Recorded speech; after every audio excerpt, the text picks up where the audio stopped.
Vous nous avez déjà vus, vous avez déjà vu nos visages.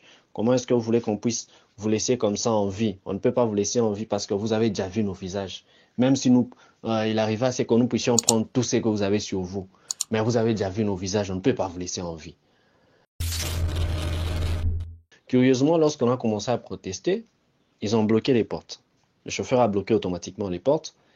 Et quand il a bloqué les portes, on a essayé de déverrouiller. De deux gars, celui qui était à ma gauche, et plutôt celui qui était à ma droite, parce que moi j'étais du côté droite et la dame était du côté gauche. L'un d'eux, il m'a braqué une arme. Il a braqué une arme juste au niveau du thorax là. Et de l'autre côté aussi, par rapport aussi à la dame, c'était pareil. Et quand nous ont braqué les armes là, ben, bonjour, j'espère que vous allez bien. En fait, par rapport à ce qui m'est arrivé le jeudi passé, le fait se sont présentés comme suite. C'est fait que j'étais du côté Cassapa et il fallait me voir avec quelqu'un en ville. J'ai quitté le côté Cassapa, je suis allé en ville, je me suis même vu avec la personne, je lui ai même remis les documents et tout ce qu'il fallait lui donner. Je lui ai donné et on s'est libéré. On s'était vu dans un restaurant, on s'était vu dans un restaurant au niveau de la poste. Et nous sommes sortis, la personne est allée de son côté, je suis allé de mon côté. Je devais prendre le transport au niveau de Chalina. Il me fallait prendre le transport au niveau de Chalina. Question pour moi de rentrer du côté Cassapa. Mais fort malheureusement, j'ai pas trouvé de bus de ce côté-là. Et je suis rentré euh, juste au niveau de Kintembo. Là que ces derniers temps, il y a les taxis de Cassapa et Texaco qui sont de ce côté-là. J'ai pris un taxi de Cassapa. Je suis montré à l'intérieur. Il n'y avait que moi, ainsi que le chauffeur devant. Après un certain moment, j'ai vu un monsieur qui est venu monter devant. Moi, j'étais derrière. Le monsieur est venu monter devant. Après ça, il y a une dame qui est venue monter juste derrière là que j'étais. Et bon, curieusement, on s'est dit peut-être qu'il manquait juste une seule personne. Et le chauffeur a allumé le véhicule et nous sommes sortis. En train de partir, on est sorti, en train de partir. On a fait le trajet Lumumba, normal. Et en arrivant au niveau de Carrousel, le chauffeur s'est arrêté pour prendre deux autres personnes. Et les deux autres personnes que le chauffeur devrait prendre, l'un est monté à droite et l'autre est monté à gauche. Donc moi et la dame, celle avec qui on avait pris le véhicule, auparavant lorsqu'on était déjà en ville, on s'est retrouvé au milieu de ces deux personnes. Vous voyez déjà Carrousel, Cassapa, vous allez avec la gauche, et Texaco et autres, vous allez avec Moussiri, vous allez avec droite. Au lieu que nous puissions aller avec, au lieu que nous puissions prendre le trajet Cassapa, l'itinéraire Cassapa, nous changeons directement pour aller du côté boulevard Moussiri. Et moi et la dame, on a essayé un peu de protester. On s'est dit non, comment est-ce que on peut aller de ce côté-là, mais pourtant nous, on allait du côté Cassapa. On a dit au chauffeur, non, si c'est comme ça, alors qu'on puisse descendre. Curieusement, lorsqu'on a commencé à protester, ils ont bloqué les portes. Le chauffeur a bloqué automatiquement les portes. Et quand il a bloqué les portes, on a essayé de déverrouiller. De deux gars, celui qui était à ma gauche, et plutôt celui qui était à ma droite, parce que moi j'étais du côté droite et la dame était du côté gauche. L'un d'eux, il m'a braqué une arme. Il a braqué une arme juste au niveau du thorax là. Et de l'autre côté aussi, par rapport aussi à la dame, c'était pareil. Et quand nous ont braqué les armes là, euh, ben, on ne pouvait plus vraiment, face à une arme, vraiment, tout être humain, vraiment, tu te retrouves face à cette situation-là. On se retrouve ensuite dans une situation où on ne pouvait plus s'opposer, on ne pouvait plus revendiquer ou descendre, quoi que ce soit. Donc, on s'était retrouvé dans cette situation de faiblesse. Et étant dans cette situation-là de faiblesse, on n'avait plus vraiment d'autre choix ou d'autre solution que de nous taire. Et on était en train de paniquer un peu parce qu'on ne comprenait pas. Et ils étaient en train de rouler vraiment très lentement. Ça leur disait absolument rien. Ils ont roulé, nous avons dépassé Texaco, nous avons dépassé le CRA, arrivé juste au niveau de Moulikap. Celui qui était devant avec le chauffeur, l'homme qui était devant, il dira par la suite au chauffeur, non, là maintenant, engageons-nous avec la route Likassi. Ben, nous engager avec la route Likassi, ben, nous, voilà un peu, Quand vraiment, tu ne t'attendais pas à ce que quelque chose de pareil t'arrive. Et ce sont des choses auxquelles on ne peut même pas s'y attendre. C'est comme ça qu'on avait dit à l'autre, non. Moi, j'ai essayé un peu de parler. Je lui ai dit, non, vous engagez avec la route Tikassi pour aller où? Nous, on ne partait pas de ce côté-là, c'est vrai. Et vous cherchez quoi au juste? Parce qu'on n'arrive pas à comprendre qu'est-ce qui se passe. Dites-nous un peu, informez-nous. On a essayé un peu de parler, de collaborer avec eux. Bon. Et ils étaient catégoriques, ils ne voulaient pas vraiment nous écouter ou quoi que ce soit. Et fin de fin, j'ai pu demander à l'un d'eux, je lui ai dit non.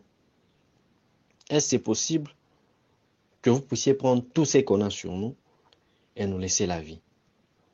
Prenez seulement tout ce que nous avons sur nous.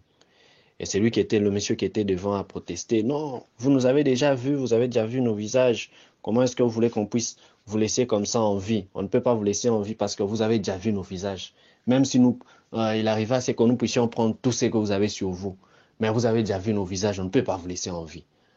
Vraiment, je vous assure, et on a été obligé de plaider, on a plaidé, on a plaidé, on a plaidé, il fallait négocier avec eux, on a essayé, on a essayé, on a essayé.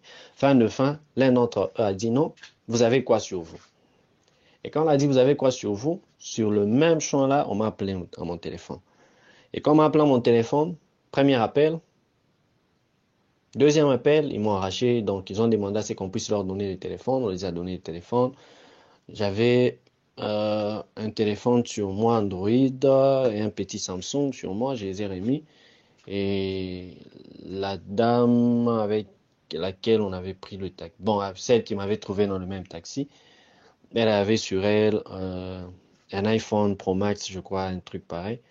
Et j'avais sur moi 200 dollars, mon ordinateur portable, on les a tout donné.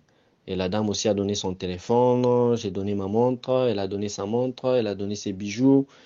Euh, et elle avait aussi sur elle 850 dollars qu'elle venait à peine de retirer de la banque. Et c'est comme ça qu'elle a pris aussi ces 850 dollars, elle les a remis.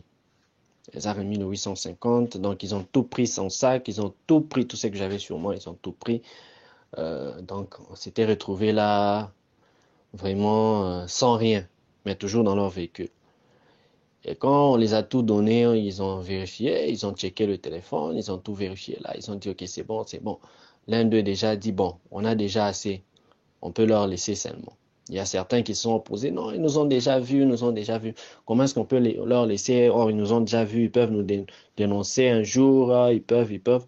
Bon, on a essayé de leur dire que, est-ce que vous pensez que nous allons encore nous revoir? Comme ça, c'est pas facile. Vous pouvez vous croiser avec quelqu'un à Lubumbashi aujourd'hui, prenez un même véhicule, vous ne savez pas quand est-ce que vous pouvez encore vous revoir avec cette personne, tellement que c'est une grande ville et tout. Donc c'est difficile de vous revoir et tout. On a essayé de leur convaincre et tout. Ils ont accepté, nous étions déjà engagés sur la route, comme si nous allons vers les Cassis. Et arrivé, je sais même plus c'est quel endroit, mais je sais qu'on n'avait même pas encore traversé le péage. Le péage était encore trop loin un peu, mais pas trop, pas tellement loin. Ils nous ont jetés, ils ont arrêté le véhicule. Là, on est descendu, on a commencé à nous jeter, on a jeté la dame, on m'a jeté moi dans de la boue et tout. Et ils sont partis. Ils sont partis et ils ont foncé vers le péage. Maintenant, on s'était retrouvés là avec la dame là en question. La solution, on ne savait plus quoi faire, sinon faire peut-être les pieds et essayer de rentrer vers le Lubumbashi.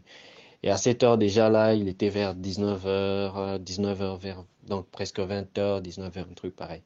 Et nous avons commencé à faire le pied, en rentrant, tout véhicule qu'on essayait d'arrêter et autres, tout se passait, tellement qu'on était tellement sale, on était tellement sale avec la boue sur nous et tout. Donc c'était difficile pour eux de nous prendre. On a commencé à faire le pied, on a fait le pied, on a fait les pieds.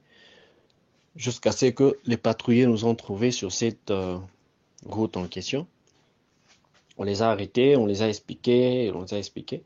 Ils nous ont pris, les patrouilleurs nous ont pris, nous avons fait encore avec les bacs vers le péage, nous sommes entrés au péage, ils ont signalé au péage, nous avons décrit le véhicule, nous avons essayé un peu de décrire tout ce qu'on a pu décrire là. fort malheureusement, on n'avait pas le numéro de la plaque. Vous savez, à chaque fois, tous quand on prend le véhicule, on n'a jamais eu cette idée-là en tête de vérifier la plaque ou quoi que ce soit. Pour nous, bon, c'est tout à fait normal. Et c'est comme ça qu'on avait décrit le véhicule, on a décrit le véhicule. Et par après, ils nous ont dit non, qu'ils devraient nous déposer et que eux font le trajet péage jusqu'au niveau de Carrefour. Donc, c'était difficile pour eux de nous déposer ailleurs, sinon sur ces tronçons-là, sur leur trajet-là. Et c'est comme ça que la dame, elle avait dit non, qu'elle avait une famille au niveau de Texaco. Et moi aussi, pareil, j'avais dit non, j'avais une famille au niveau de Texaco. Et nous étions sortis, nous sommes partis avec eux, on a déposé la dame auprès de sa famille. Et moi, quand je suis allé avec eux, maintenant là que eux devraient me déposer, je suis arrivé. Malheureusement, mes jeunes frères aussi n'étaient pas là. Ils n'étaient pas là du côté Texaco. Et ils étaient obligés encore de me reprendre pour aller me déposer au niveau de Carrefour parce qu'ils m'ont dit que je pouvais dormir même avec les militaires qui sont là ou bien ceux-là qui font, ceux-là qui gardent du côté Saro. J'avais dit vraiment je ne peux pas dormir dehors comme ça et vous voyez un peu j'étais pas vraiment aussi dans mes états, un peu traumatisé là et tout. Et ils m'ont pris, ils m'ont laissé entre les mains d'un motard qui est rentré chez lui et ils m'ont donné un papier là qu'il fallait présenter de l'autre côté au patrouiller que je vais trouver de l'autre côté. Et c'est comme ça qu'on a pris le motard, il m'a déposé, lui chez lui c'est du côté Kassapa. On a pris le motard est allé me déposer au niveau de dispensaire, j'ai trouvé des patrouillers, je les ai montré le papier là, les patrouillers m'ont pris et ils m'ont déposé jusqu'à la maison où il y a un autre jeune frère là-bas du côté dispensaire et ils sont partis. C'est comme ça un peu que les faits se sont passés. Le matin, le vendredi matin, nous sommes réveillés, il fallait aller au niveau de la NER, d'écrire, dire tout ce qu'il fallait dire là. Comme on nous avait dit d'y passer, on a fait ça. Et après ça, vraiment, j'étais allé faire mes signes blanches, bien que n'ayant pas un téléphone, mais quand même, j'avais fait mes signes blanches, question de bloquer les autres là de l'autre côté. Et c'est un peu ça. Sinon, on avait vraiment tout perdu, on a tout perdu, on avait vraiment tout perdu. Mais le plus important est que on est là encore, on est en vie. C'est ça même le plus important. On est là, on est en vie. Et c'est comme ça même quand il y a un véhicule, je sais pas, le véhicule avec le chauffeur qu'on a tué récemment là, je crois que ça va être c'est vendredi ou samedi, un truc pareil. On m'avait aussi, on avait appelé un ami, parce que j'avais déposé un numéro d'un ami, on l'avait appelé pour me mettre au courant aussi et aller voir si c'était ça ou pas, si c'était ces gens-là ou pas. Mais fort malheureusement pour moi, c'était pas ces gens-là. Mais néanmoins, on est là, on bénit Dieu, on est là, on est encore vivant. Et cette semaine, vraiment, on a essayé un peu de se remettre. On a essayé un peu de se remettre après ce qu'on a vécu. On a essayé un peu de se remettre, d'oublier un peu ce traumatisme-là, oublier un peu ces choses-là. Parce que ça n'allait pas vraiment. Au vrai sens du mot, ça n'allait pas. Euh, Ça n'allait pas vraiment, même dormir là, c'était pas facile. Il y a beaucoup de choses là, ça n'allait pas vraiment bien, mais on a essayé de nous remettre et Dieu, Dieu fait grâce, on est là. On récupère petit à petit, on récupère vraiment petit à petit. Mais le plus grand conseil est que, bon, il faut être tellement prudent ces derniers temps. Éviter un peu de prendre des taxis parce que moi, ça s'est pas passé vraiment à des heures très tardives. Mais néanmoins, évitez vraiment de prendre des taxis où vous dites vraiment que là, vous voyez pas clair et c'est mieux de prendre un taxi. Vous êtes par exemple à 4 et les 3, 4 tous vous venez, vous connaissez, c'est une famille ou bien des amis là et tout, ça va. Mais seul comme ça, vraiment éviter. Parce que la dame avec qui on avait pris le taxi, c'est après qu'elle me dira que non, le monsieur qui était monté devant, qui était devant le taxi, ils étaient avec, donc le monsieur aussi était dans la banque Equity. Là que la dame a dû retirer aussi ses 850 $. Le monsieur aussi était là-dedans. Mais bon, c'est vrai, je peux me dire qu'elle était filée et tout, mais quand même, il faut éviter. Tous, on sait que ces derniers temps, la ville vraiment n'est pas vraiment, elle n'est pas vraiment en sécurité. Et on sait tout ce qui se passe ces derniers temps. C'est mieux vraiment, le mieux est que chacun puisse prendre ses précautions et que chacun puisse prendre vraiment euh, les prédispositions qu'il faut parce que la sécurité, c'est nous-mêmes. La sécurité, c'est la personne elle-même. Donc, soyez vraiment prudents et priez aussi. Donc, c'est un peu ça, c'est un peu l'histoire. J'ai voulu faire ça. Question d'envoyer, je sais qu'il y a plusieurs qui une fois que me demandaient c'était comment. Donc, ça ne pouvait pas être facile pour moi de d'écrire et de faire ça, l'audio à plusieurs reprises. Comprenez, j'essaie un peu d'oublier, j'essaie un peu de passer à autre chose, d'oublier un peu tout ce que j'ai vécu là. C'est comme ça que je préférais un peu faire l'audio et l'envoyer à plusieurs personnes au même moment. Question que je ne puisse pas répéter les mêmes histoires. Je préfère un peu aussi oublier un peu et tourner la page et passer à autre chose. Donc c'est un peu ça.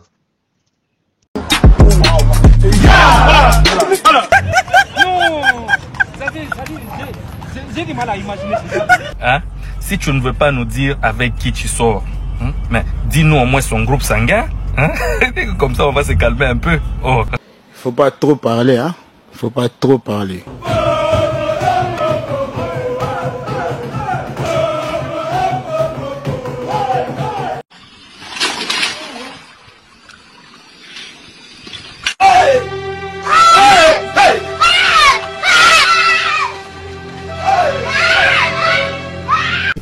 Et je me demande, je ne sais pas si Dieu est raciste quoi. Je me demande pourquoi Adam et Ève n'étaient pas des Africains.